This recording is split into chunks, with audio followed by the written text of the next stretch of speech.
Good afternoon, and welcome back to another episode of Hoops After Dark.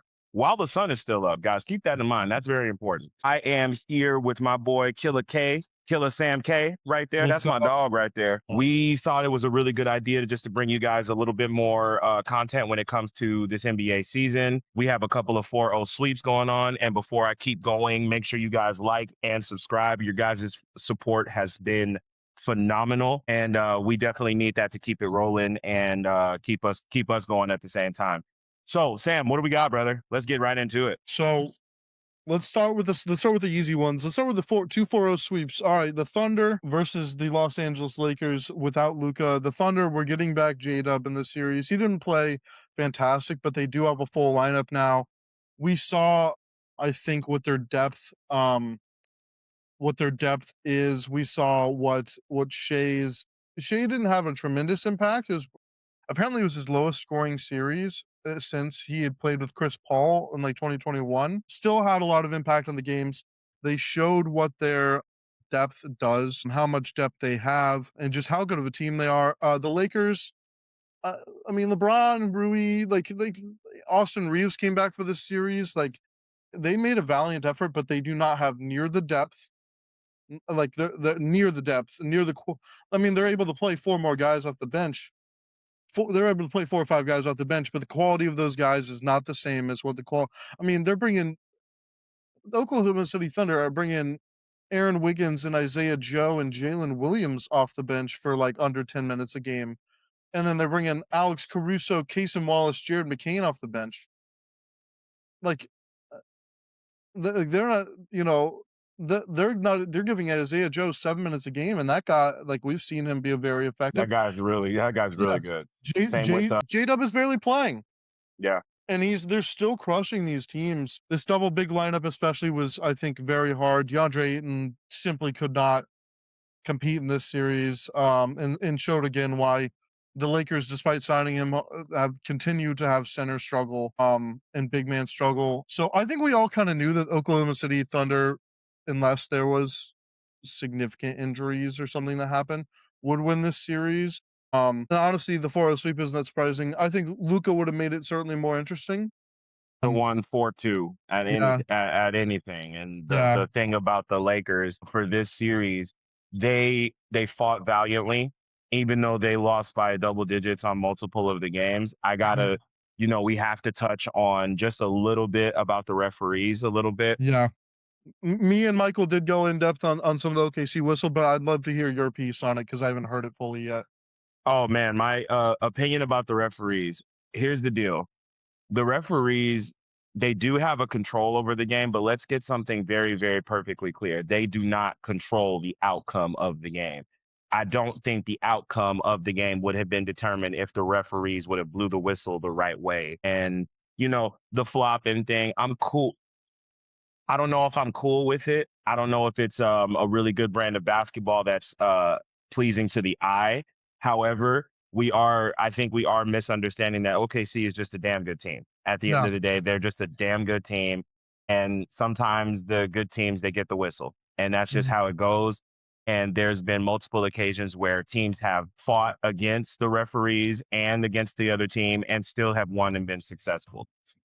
It was just another hill that the Lakers had to climb, and we're asking 41-year-old LeBron James to overcome that again because yeah, he LeBron himself went through that same thing when he was playing against the Warriors. I felt like the Warriors were given the ultimate green whistle when he was going against him back in those days, and he yeah. still overcame that.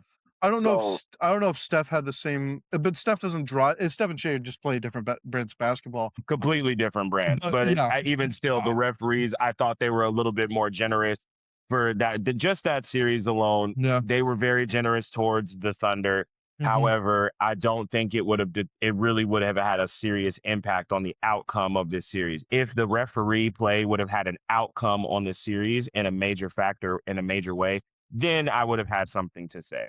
yeah, To say uh, Shay's not good and relies on the whistle, that's just bullshit. You can't, yeah. I'm sorry. That's just bull. No, He's I a don't. really good player. I don't make that argument with Shea. Every time I talk about them, the Thunder and their whistle, I always make sure to mention that I think Sam Presti's an amazing GM. I think this is an amazing team. I love that they're a small market dynasty, possibly. Yep. I enjoy small market teams. I'm from like St. Louis. I love small market teams. Yeah, yeah. Um, and Shea's a great player, MVP caliber player. My only complaint is when I see some of the stuff, like game one, they were up by 20 and he's falling on the ground. And I'm like, dude, you're up by 20. Dude, Get your ass up. like that's my main problem, I think, at this point. Like I'm tired of being almost like talking about it and being mad about it until it affects the series. Now, if they play the Spurs in this next series and it starts really affecting games, That's different. That's a whole different story. that's different. But like this, it's just annoying to be like, you guys are up 3-0 in the series. You don't need to, like, you're already an MVP level player. I don't need you to do this. You're up 20 points. Like Yeah. that's my main complaint. The refs, I think it kind of got overshadowed that they did kind of the game 4 not as much. He got 15 free throws attempted in that game for Shea. But some of the games of the series, they were not as really bad about it. I didn't think. I think there were some games I where they just personally, I watched a few of the games, and granted, I can't stand the fact that I have to go to Prime Video to watch these games. But hey, guys, spend your money. It is the quality basketball in during the summer is actually just there. It's played at a really high level, so that's just why I, thank goodness to my wife for having Prime Video and there's being some able good stuff to. on Prime Video. Some good stuff on Yeah, there. and I agree. And ever since you said that, I started looking at some of the movies they had on there too. It's good stuff. It Not is. to be a Prime Video, you know, marketing guy, but just saying, it's some good stuff on there. You guys will seriously enjoy it. Hey, Prime Video sponsor, baby. That's what I'm just Yeah. saying. Hey, I'm just hey, saying. would love it. My only other I mean, yeah, I just think this is a 4-0 sweep. I think the Lakers just have depth issues. They have had depth issues since Yeah. 2020. Yes. They've had center and depth issues since 2020, and they have some interesting pieces. But like it's just not enough to compete with this team. They haven't Um, had a good center since Anthony Davis. And unfortunately, as much as he's hurt, you cannot discredit Anthony Davis's impact when he was healthy and on the yeah, of court. He course, was an of course, absolute beast and miles better than DeAndre Ayton. No yeah, disrespect to him. He's a good ball player. He's just, yeah. but What did you make of the Lakers talking with the refs? Because the game where they were mad, I understood why they were mad. game Because three, that's also the thing that I think that gets lost in this trend. Like all the foul talk ends up just being about Shea. And Shea is like, I mean, Shea is one of the best scorers maybe we've ever seen in this league. They get sure. foul calls. That's fine. And him flopping for calls sometimes, like when he's driving, he is a smaller guy. Like, that's okay. I think the thing that gets kind of lost is some of the other guys on the team, like Chet Holmgren driving into a point guard's chest and then falling And back, falling backwards is like he's bullshit. not Yeah. 7'3", and how they defend. I think that's some of the problem that we forget in that, like whenever it's like national media is talking about it, they kind of forget about. I think the issue that people have sometimes, and what I have, is they expect certain calls on one end, on the offensive end, and But then don't get it on the other. Yeah. defensively, they are demons. And like Tenacious. I appreciate like, most of the time, like they are great defenders. But there are some times where the defense from certain players on this team gets a little rough and gets a little dangerous. Yeah. And then when those fouls don't get called, I think that's when like the Lakers have a talk after the game with the refs saying like, "Hey, we're getting mauled." like like I'm getting my elbow like pinched, like my shoulder's about to pop out, and you're not calling this. But then on the other end, it's a touch foul.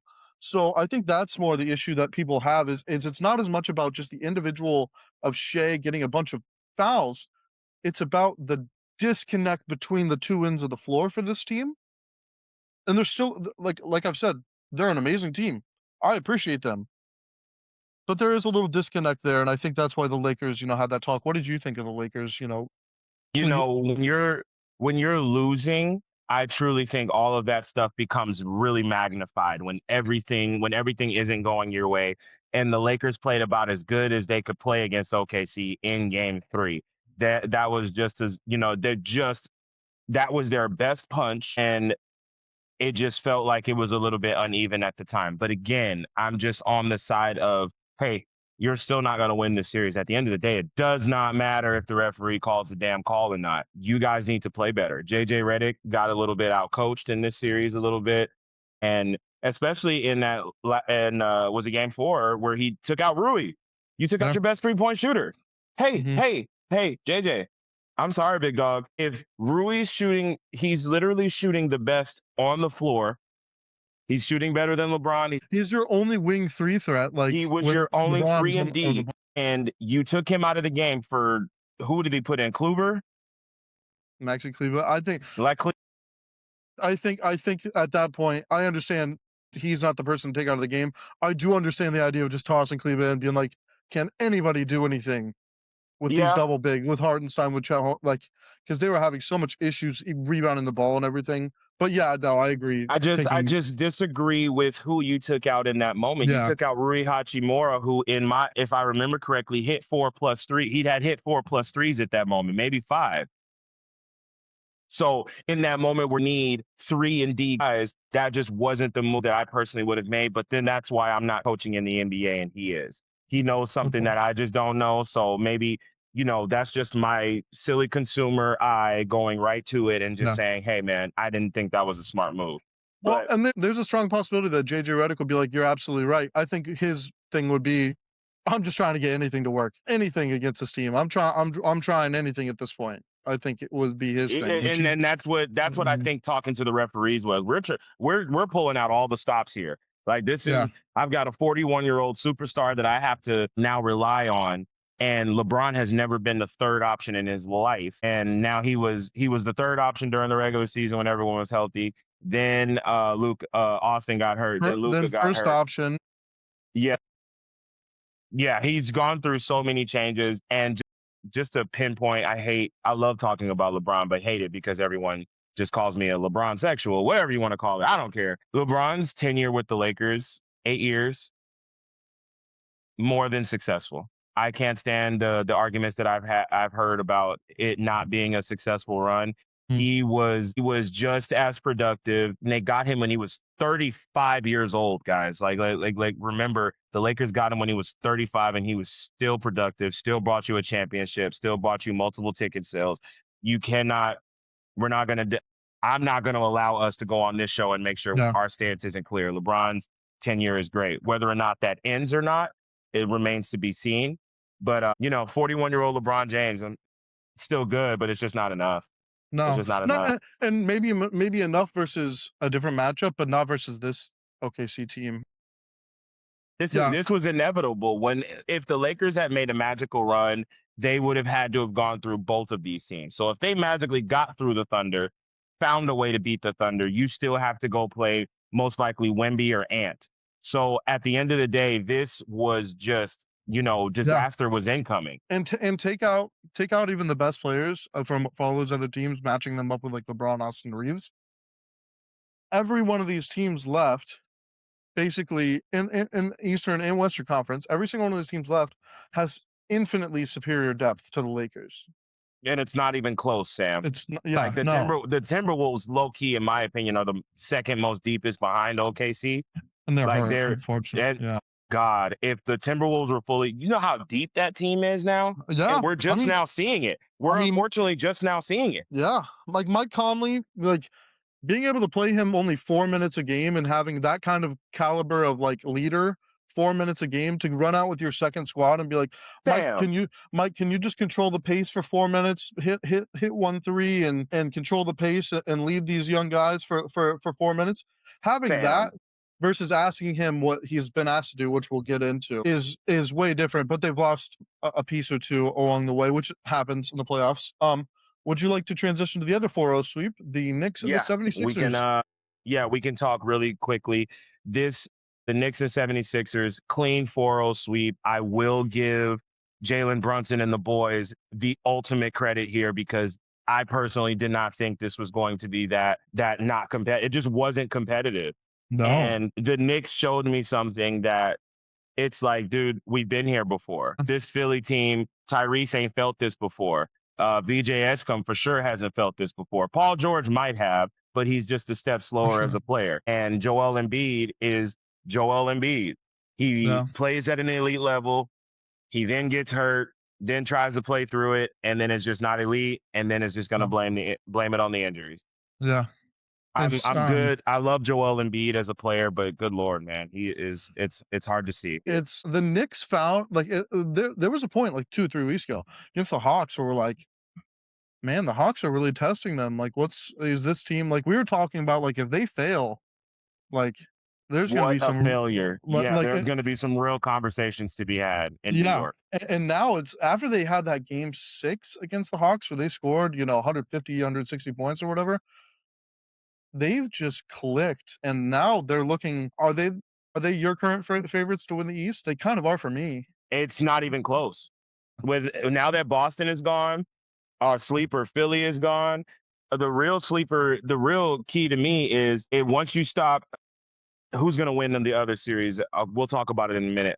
Once you get past Donovan and them, it's like the Knicks are easily the most loaded, the best shooting, most well coached, hardest arena to play in, Madison Square Garden. Boy, it's hard to not. That fan say base, that they're the favorites. That fan base going down to Philadelphia and taking over.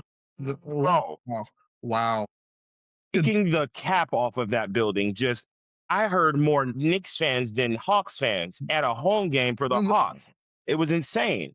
Yeah, and then same thing with Philly. So those fans, I don't know if they're going to travel, out west the same way, but man, oh man, out east they have been traveling and they have been taking over opposing arenas. If it's a recession for real, Sam, they are acting like it's not because those Knicks fans travel in herds, and those Knicks fans are traveling in herds, and unfortunately, the box office is not going to stop the Knicks fans from purchasing those expensive ass tickets. No, but the problem is there is way too many Knicks fans just popping up out of nowhere. And I'm like, whoa. Their fan base is deep. We're going to Georgia talking about we're Knicks fans. That scares me. That scares me a lot. Yeah. And I think it's shown, usually, of course, home field, home court advantage is always, and, having your home crowd is always an advantage in any sport.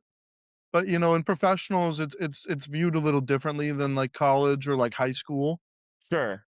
But they've kind of brought a little bit of that traveling fan base. Like it's really bringing back the element of home court advantage. Like these Knicks fans, I've never seen Madison Square Garden, and I would absolutely, that's one of my lifetime goals before I die, is to go see a game in Madison Square Garden, because that I get chills now thinking about it. Like, I'm like, dude, I don't know if I could shoot a free throw there, let alone play a full-blown game.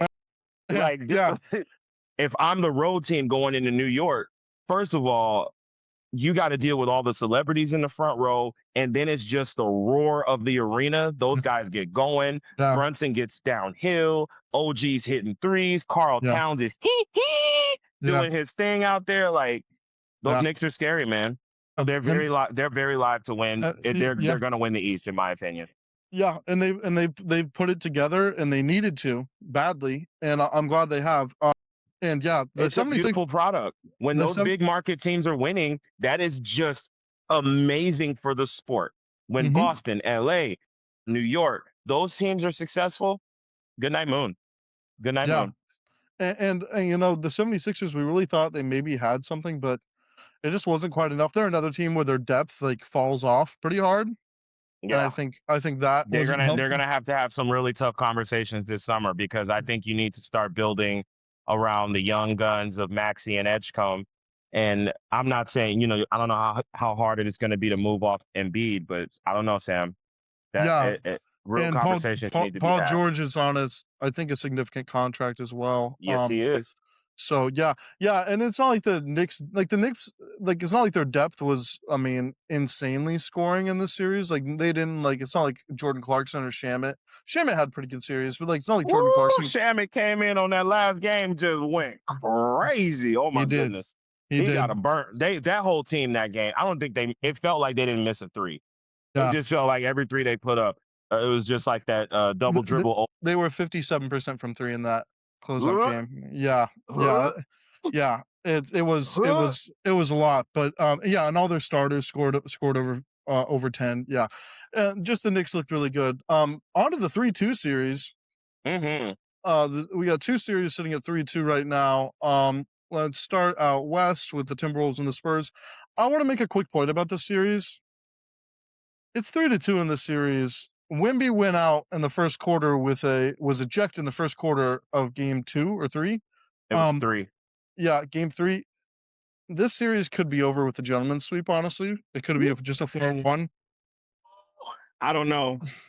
I don't I expected the Timberwolves to be very competitive in the series, and I'm not saying they can't still win it, but I'm just saying there's been a full game where Wemby was out basically too, and that's Yeah. one of their 2 wins. And Yeah. so, is this series maybe not as close as it looks right now? Could quite possibly be the way. It could be the other way as well. I'm just saying. I'm just making the point that this series could also possibly be over Hey, Sam, too. Imma keep it hot with you. When Wemby's engaged, and he usually is about 98% of the time, that is a really hard team to play against. Think you're low key right about if Wemby had played that game 3, this series might have been over already. Yeah, and that's not a slight against the Timberwolves. I mean, No, because they're they're really good. they're really good. They're missing DiVincenzo and Wemby.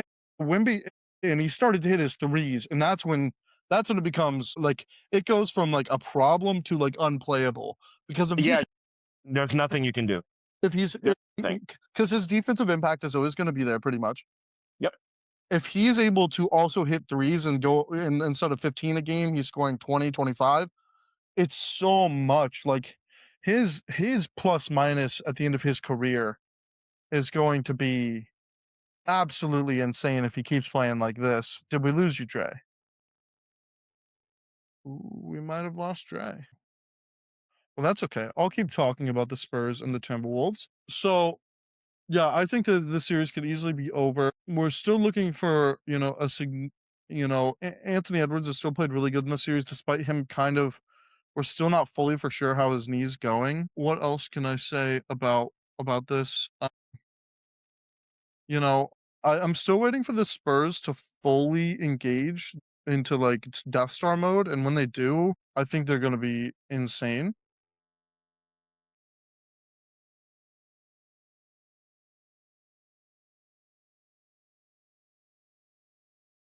Am I gonna be able to get him back?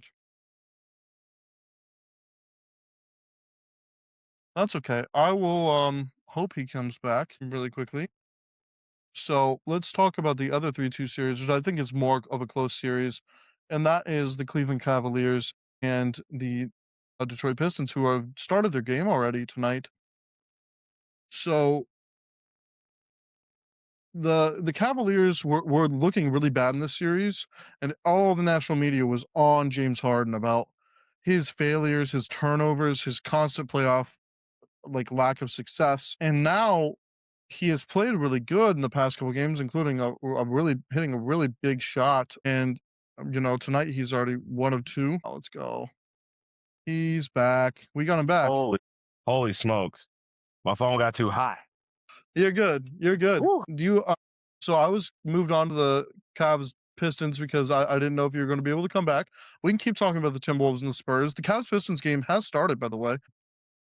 So, Timberwolves Spurs. What other thoughts do you have on this series and what could go on? My only other thing is I still feel like I haven't seen the Spurs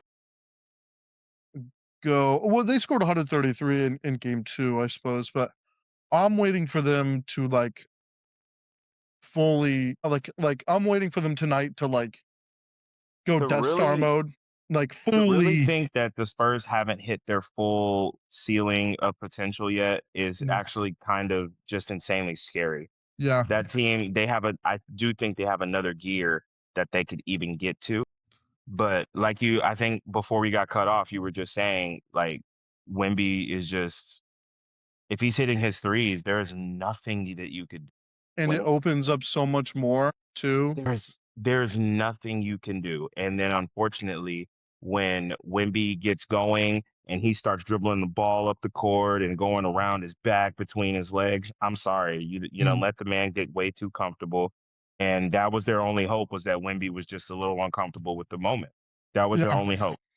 mhm, This is the worst version of Wemby that you're probably going to see. yeah. Yeah, and a few like series stats for you here. They're pretty even on rebounds a game, pretty even on assists. Spurs have 9 steals to the Timberwolves 6. Quick point on steals and turnovers. That's another problem with the Lakers series. The Lakers were basically giving up in 4 games, they give up like 97 points off turnovers. That's about Okay. 25 points a game they're trying to keep they're giving up. They're So not the Lit gonna. You're. yeah, That's not gonna y equate to any kind of success and ever. that's also the big difference in the series is not only the depth of OKC in comparison to them, if you're giving up 25 points on turnovers a game, keeping up with that, Good that's luck. gonna be a problem. So Good luck. back to this. Here's my big stat that I'm seeing here though, which makes sense. The Timberwolves 3.5 blocks a game as a team, respectable. The Spurs are 7.7 blocks a game, and boy, oh boy, You're talking yeah, about if there's just all twos, they're blocking 14 point, at least about 14 to 16 points away from you a game. yeah, And I guarantee you these games are within 14, 16 yeah, points. Because, like I said, there's just another gear that I think Castle can get to, Fox can get to, Devin Vassell, Keldon Johnson. yeah, That to have him as a six man is just unreal. yeah, Um, there's just another level that the Spurs can get to. And I do think that the Spurs end it tonight. Although I'm not going to take anything away from Ant. He is incredible. You're seeing how incredibly tough yeah, he is yeah. playing through injury and still dominating at a level that we're accustomed to seeing. 28 points a game. So for Julius Randle averaging 21, 7 boards and 5 assists too.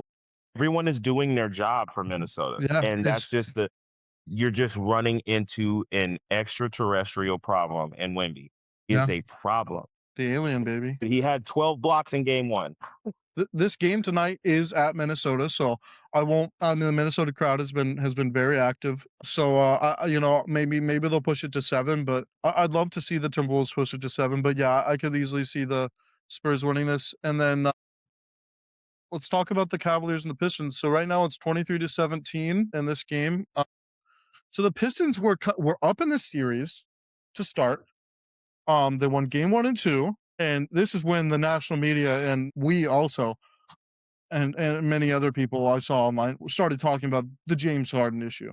The James Harden issue of turnovers, of his lack of seeming engaged in the game, his once again playoff struggle, and his consistent playoff. And despite him having, he's like one of 4 players to a certain amount of points, assists, and rebounds in playoffs. He's like one of 4 players to ever get to a certain threshold. It's like him and Michael Jordan, a few other guys. Um, Despite that, there's always been failures, except for those Rockets teams running into the Warriors. It's been like him. Last year, him being on the 76ers, it was last year, right? And then him being given the reins I and think the that was a couple years ago. couple of years ago, and being like, okay, Embiid's out. James, what can you do? And him just collapsing. And so, but all of a sudden, he starts hitting some big shots. He starts shooting a little bit better. And now the Cavaliers are fully back in the series. Evan Mobley started playing better and hitting some more impact That's shots. the difference. There's your difference right there. It's Evan Mobley. If Yeah. Mobley can be that 21-point scorer, Mhm. he looks extremely active in the paint when he's blocking shots. There's there's not Detroit can only do so much. And I'm sorry, we're seeing how amazing Cade Cunningham is going to be. Good Lord, get that man another consistent weapon Yeah. and holy smokes. Yeah, their Um, offense just I mean, they like Asar Thompson, we know defensively what he can bring, but the offensively his game's still not quite there. And so the choices between playing him or like a Duncan Robinson, but then Duncan Robinson has defensive defensive yeah, liability. so it's just kind of weird for the where the Pistons are at right now. They're a very good team. I just don't know if they're quite ready to be in that upper echelon. They seem And still we're a talking about them like they're not the number one seed in the East right now. So, yeah, that's how good that's how much potential the Pistons have. They yeah. need to get another consistent go get a bucket guy. That's Mhm. really what they need to go get a bucket guy. And their go get a bucket guys that they had in the regular season haven't quite like Duran hasn't, he's had a couple good games this series, but it's not been consistent. And then like Karis LeVert was like kind of their go get a bucket off the bench guy. He hasn't been insane tonight. He's already 1 of 2 from 3, so We'll see if he can heat up a little bit. They just haven't gotten that what they had in the regular season. They haven't gotten that production, Nope. which has hampered them in both these series so far. I don't think this series is out of either team's hand though. No, because it's again with the Cavaliers, they're winning their home games. So that's why that was their first road win was in Detroit the other night. That was their first road win in the playoffs. They were back and forth with that's why the Raptors series went 7 Yeah. because they just didn't win a game on the road. So they got that little monkey off their back. But even still, I want to bring a point back to James Harden. We're still seeing the struggles. He just started hitting a couple of shots. The game would have been over if he had hit his free throws. We Yeah. never would have probably had overtime if he had hit his free throws. But I Yeah. digress. I move on. At least they got something out of him because in the first 2 games of the series, he was It it was was ugly. it was as ugly as I've seen. It was And ugly. and yeah, it was not great. Both of these teams are kind of these are the 2 teams left in the playoffs now that the Lakers are out that have probably the worst depth because Cleveland only really plays Schroeder, Strus, and Merrill off the bench. Some Thomas Bryant minutes occasionally, uh, but not a lot off the bench for Cleveland. And Detroit tonight is bringing. They're not starting Robinson, so it's Duncan Robinson, Isaiah Stewart, Karis LeVert. Sasser's played a couple minutes. We might see some Paul Reed minutes, but neither of these teams are crazy off the bench in comparison to these other teams that really do have much more off the bench. So I think that's going to be both of their whichever team makes out. It's going to be their struggle in the Eastern Conference Finals, and then if they would make it the finals as well. But yeah, I'm excited I to see. do think whoever comes out of this series, man, they're gonna get boxed by those Knicks, man. I don't know. Cade can probably neutralize Jalen Brunson, and in the Cavs series, in the Cavs sense, Donovan Mitchell will probably neutralize. You know what I mean? It's just I don't know. That's a tough one. The Knicks are so good right now.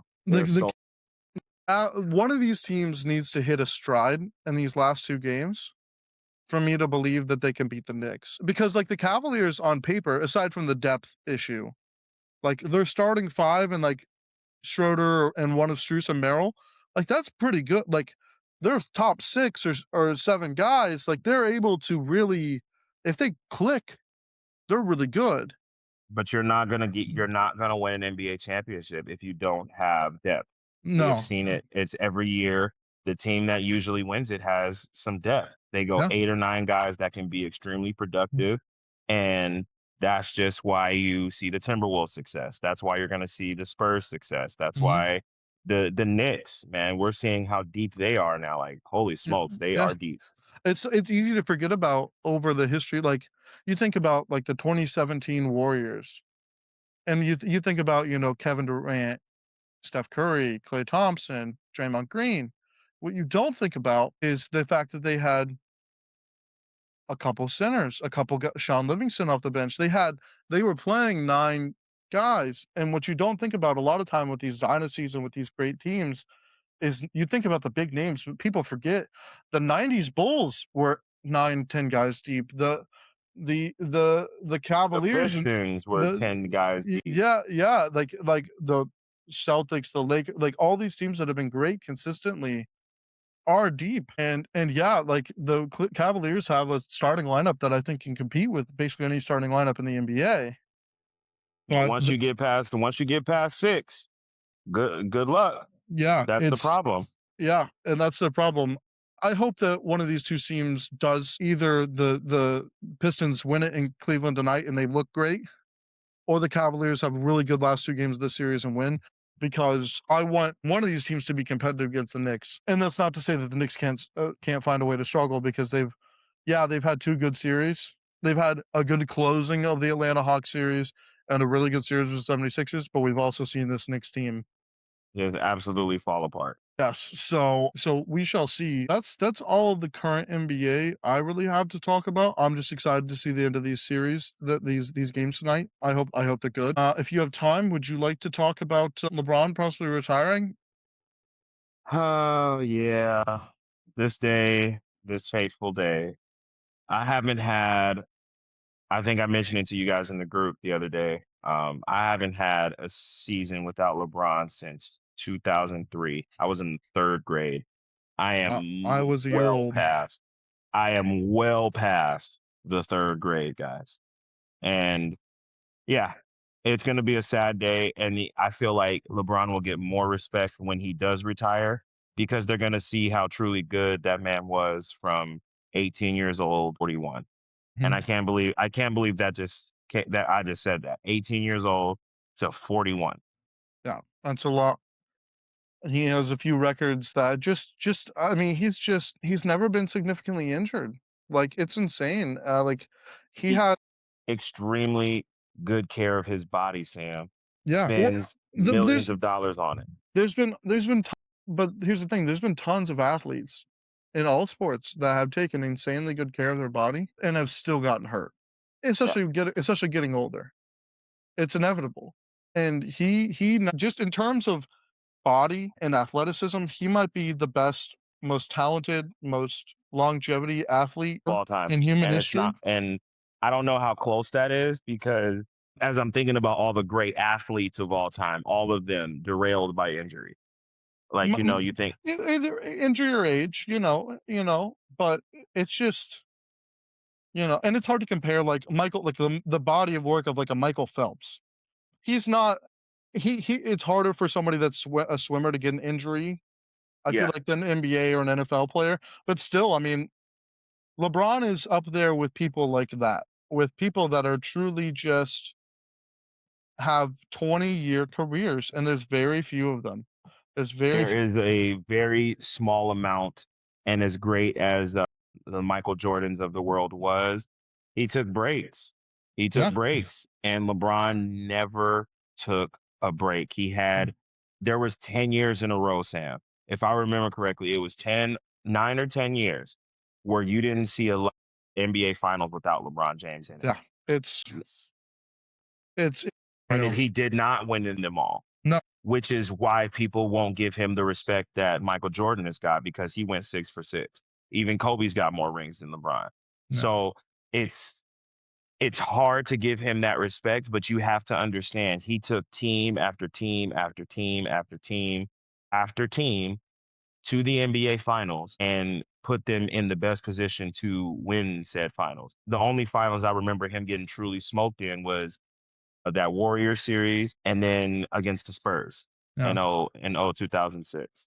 Yeah. So The team LeBron yeah, experience. they're like, are we gonna be so freaking for real? The Drunas Ilgauskas was his second option. Like, no disrespect to Big Uh, Z. Let's keep it real for just 1 second. LeBron took team after team after team, no matter who was on the team, to the finals. And I then hit I do think there's some fair criticism of I think not the Cavaliers team or even the Lakers. The Heat, some of the playoff some of the finals mistakes with the Heat were not necessarily on him totally, but, like, I think there's some but, like, I'm not arguing against your point. I agree with it.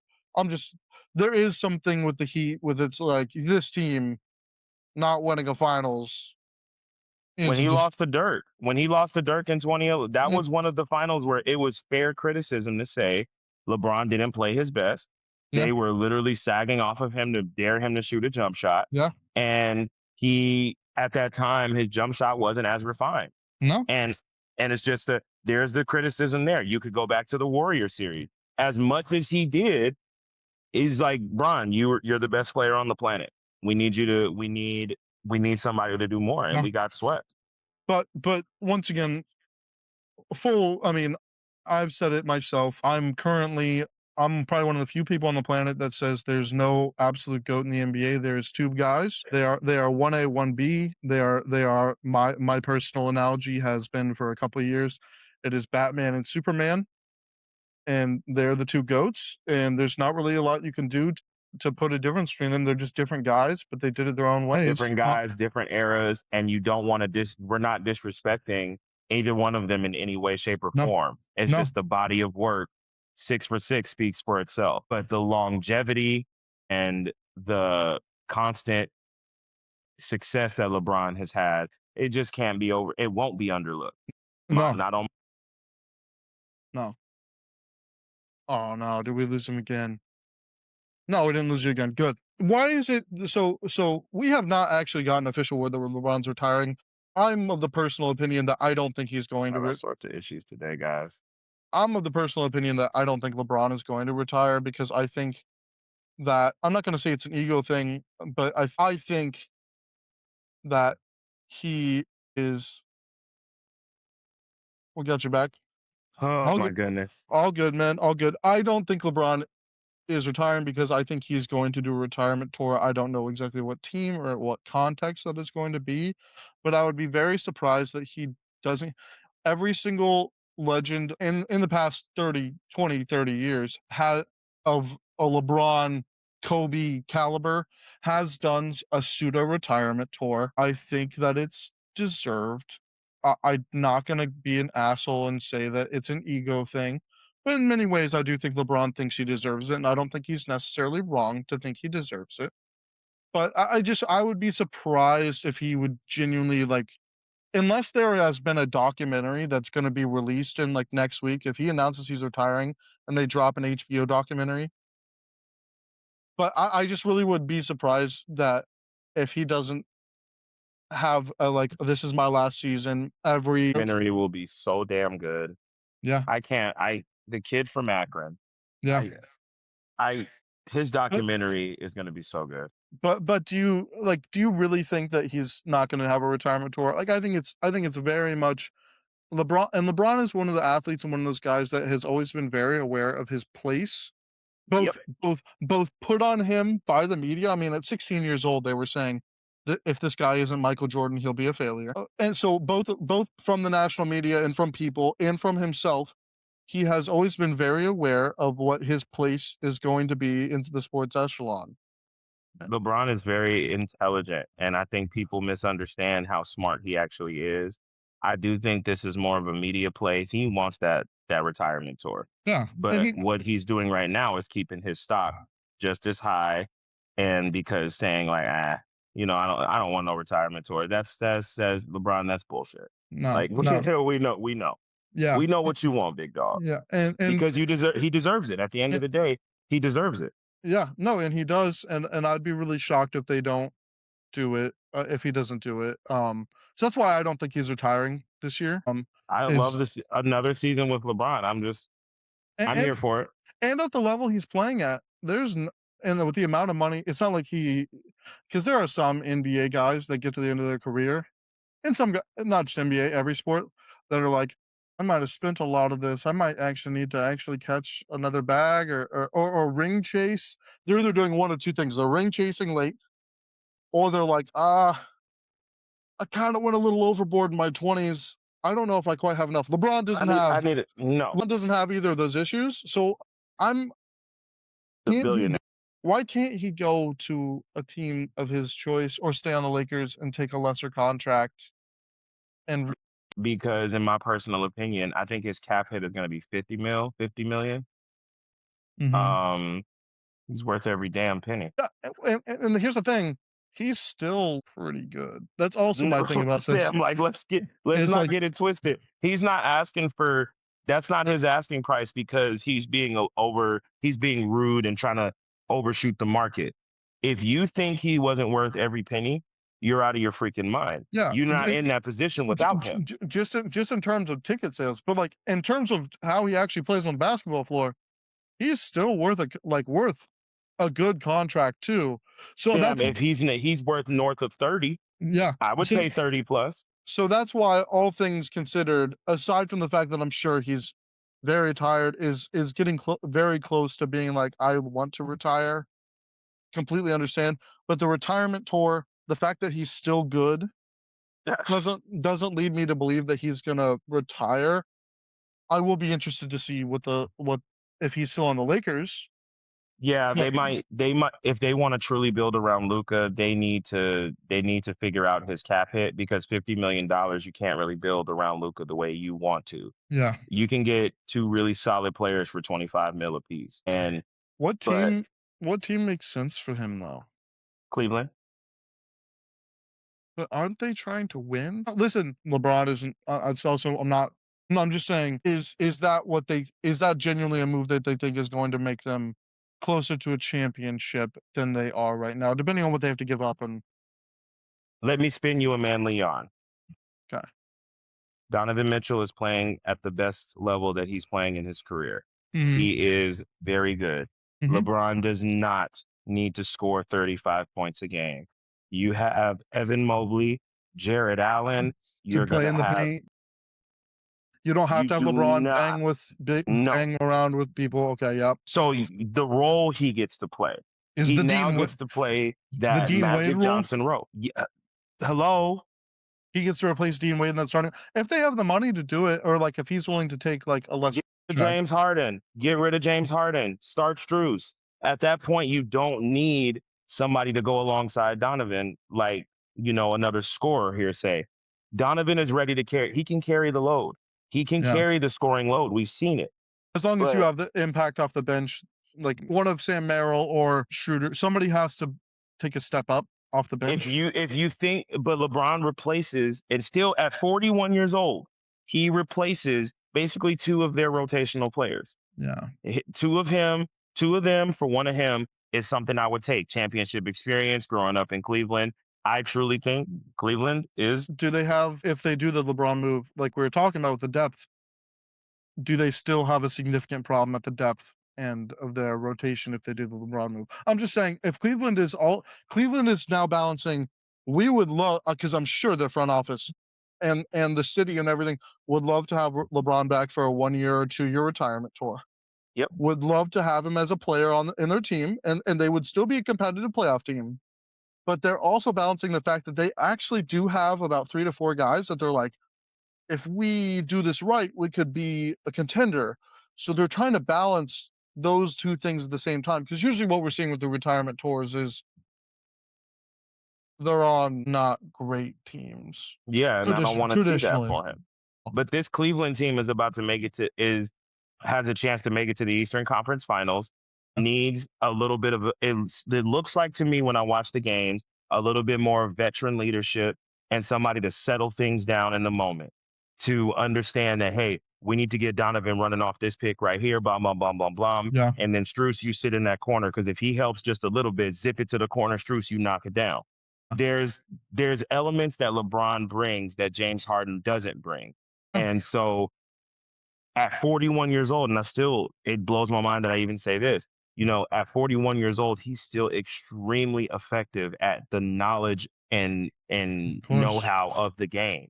So those little moments, and that's where I think Cleveland is missing just a little bit of that vet leadership, because they're not lacking in point guards, they're not lacking in scoring, they're not lacking in size, they're not lacking in wing defensive.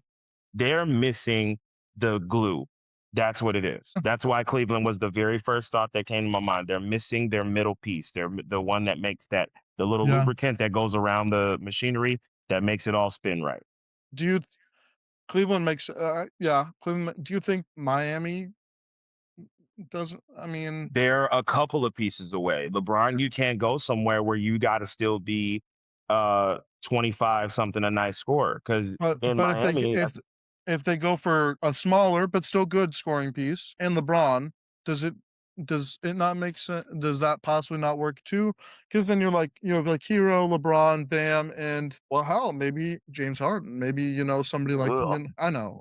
I'm just tossing out ideas of guys that we could see. I just don't know. I feel like there's only 3 teams. I think it'd be weird for LeBron to go to a non-contender or to just a random team. Like, I think that would be odd too. There's also the possibility of the Warriors piece. I know people have that was the other one that I was hoping you would brought up, because Steve Kerr is coming back.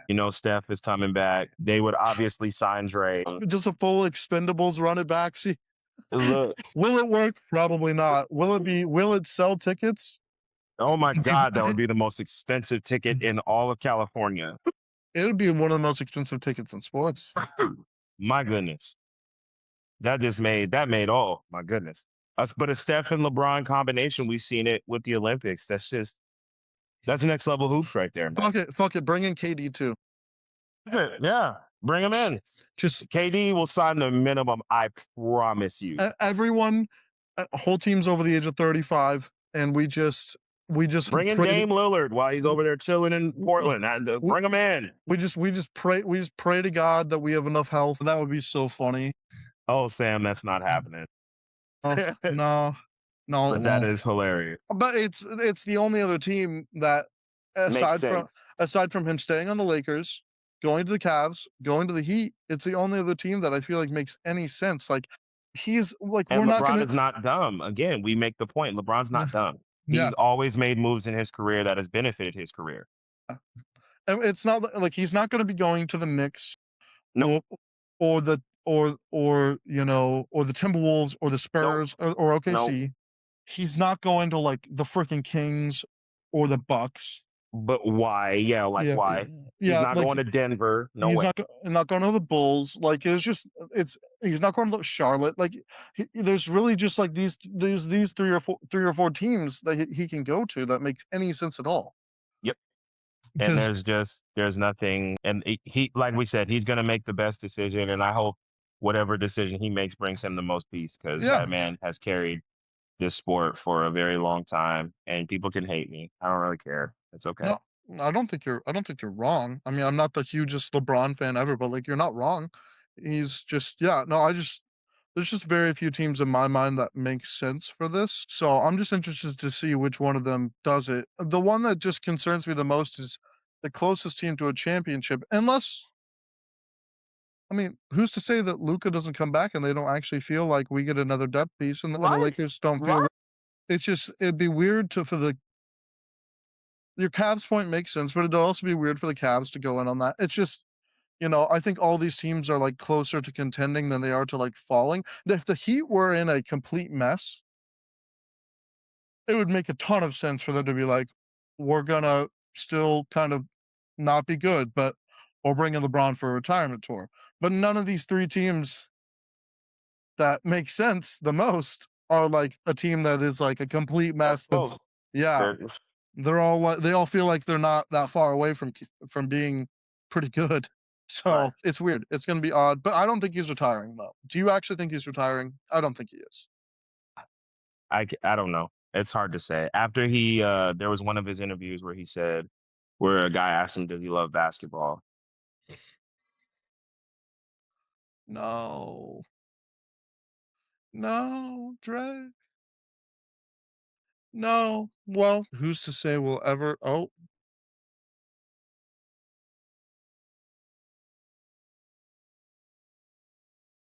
Dre.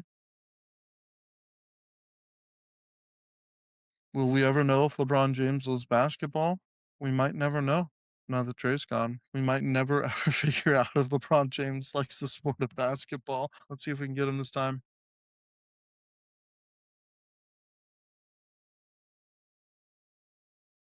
Can you hear me? That's a shame. We'll never know if LeBron loves basketball. No, he's back. Whoa, there he is. Real quick, let me make this point. And now my kids have joined the party. You're good. Hi, kids.